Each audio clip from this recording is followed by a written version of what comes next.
Les conseillers militaires existent dans tous ces pays.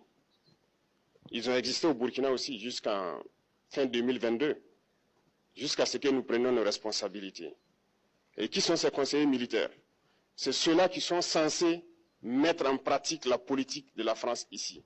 Ils doivent travailler à rendre nos armées très faibles pour que la France puisse toujours avoir l'argument d'exister ici. Sous Blaise Compaoré, ils avaient réussi. Nos sentinelles prenaient donc la garde avec des bâtons. C'est ça que la France veut de nos armées. Lorsque nous arrivons à cette étape, nous n'avons pas le choix que de vouloir qu'ils viennent s'installer. Mais l'armée burkinabé a réussi à un moment donné à se débarrasser des conseillers militaires.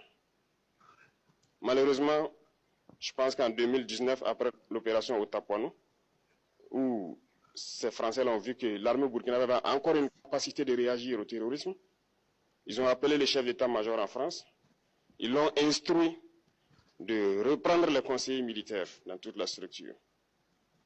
Eh bien, il n'a pas accepté, mais au retour au pays, les politiques l'ont instruit d'accepter les conseillers militaires.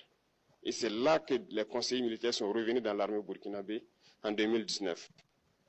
Avec toutes les conséquences qu'on connaît, l'armée était en train de disparaître dans les années 2020-2021. Et d'ailleurs, c'est le moment où beaucoup de militaires ont dû déserter, parce qu'il n'y avait plus d'espoir. On était en train de s'effondrer. Voilà un peu comment ils travaillent. À l'état-major général des armées, dans tous les états-majors d'armée, dans les écoles, c'est eux qui sont censés dicter la politique de notre armée. C'est eux qui nous disent combien recruter, quand recruter et qu'est-ce qu'il faut en faire. Ils sont dans les écoles pour nous dire comment il faut les former, et ainsi de suite.